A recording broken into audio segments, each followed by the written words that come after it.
So, karon guys, kani nga video, it's all about citronella and mosquitoes.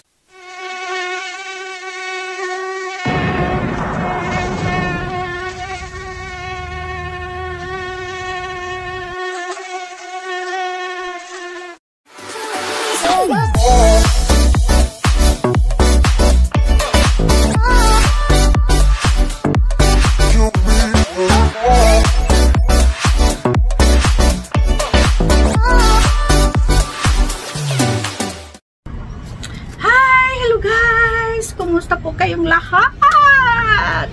Maayong hapon dire sa Amerika o siguro diha sa Pilipinas, maayong buntag na, right? Okay? So, mosquitoes love me. Yeah? So, ang maraming yung kasabihan kasi, pag type O, ang dugo mo, lalo na type O positive, gustong-gusto ka ng lamok. Yan. Kaya ako, pag nandito ako sa labas, patay, lahat, hindi lang ako nila tinikman, kung hindi nilamon talaga ng mosquito. At saka ito pa guys, ang sakit-sakit pa naman ang kagat nila, at ang kati-kati. Kaya ayun guys, ipakita ko sa inyo sa video na to, na yung citronella ay specific talaga sa parang yata yun, para talaga sa ang alam ko lang talaga para sa lamok, kasi pag nandyan ka sa malapit sa citronella, yung amoy ng citronella hindi sila makalapit. At saka ito pa, din yan, parang drugs din yan ng mga pusa. Yeah? Pag nakain ng pusa yan, yung pusa ay parang na-high. Parang na-high yung pusa talaga, as in na parang ang saya-saya ng pusa, ang super energy. Kaya kung meron kayong pusa at saka mayroon kayong citronella, layo-layo niyo yun ang bawat isa. Okay? Hindi nyo pa kasi gustong-gusto ng pusa yung Ayan guys, okay, nakagat na naman ako ng lamukan. Dito ako kasi mainit pa kasi siya guys Kaya dito muna ako sa likod. Ipapakita ko sa inyo. Ko pala, ititrim ko na siya kasi na siya, lumaki na siya. Okay? So, ayan guys, let's go!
So, ayan guys, yun yung sentro nila. Yung sentro nila, ano yun, yung halaman siya na talagang ang lamok ay ayaw ng mga lamok nun. Yeah?